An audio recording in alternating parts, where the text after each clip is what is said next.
Opportunity costs, the broken window. Here's a paradox. It seems obvious that disasters destroy wealth, and yet cleaning up after a disaster creates jobs, and creating jobs seems to create wealth. So do natural disasters create wealth, or do they destroy wealth? Frederick Bastiat posed a similar question in his essay on the broken window.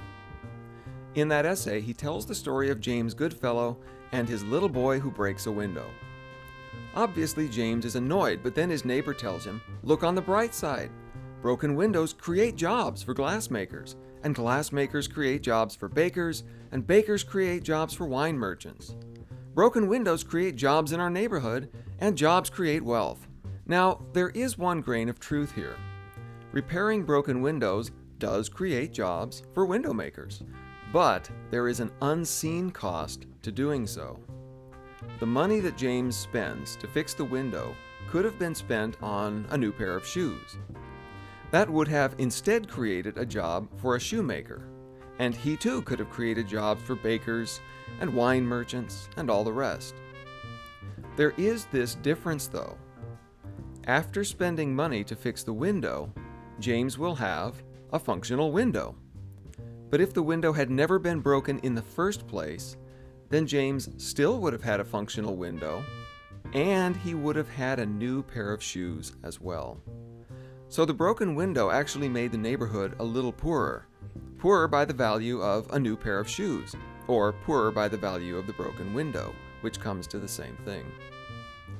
The neighbor's mistake was that he only saw a job created for a window maker, but he didn't see what was given up in order to create that job.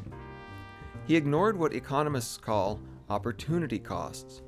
Whenever we use a resource for one purpose, like spending money to fix a window, we have to give up the opportunity to use that resource for any other purpose.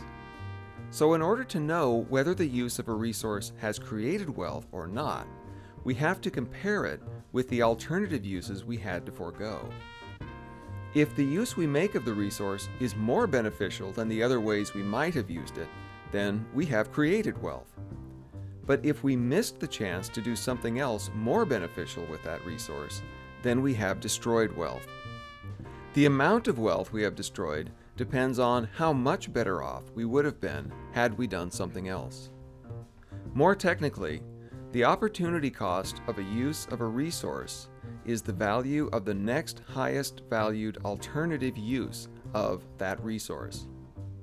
So although disasters create jobs, those jobs have extremely high opportunity costs. So disasters don't create wealth. They destroy wealth. So why did James's neighbor make that mistake? That's really the bigger issue that Bastiat is raising in this essay.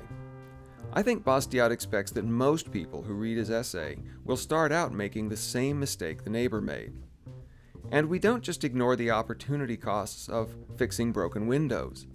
We tend to ignore opportunity costs in all sorts of cases, and even on a society-wide scale.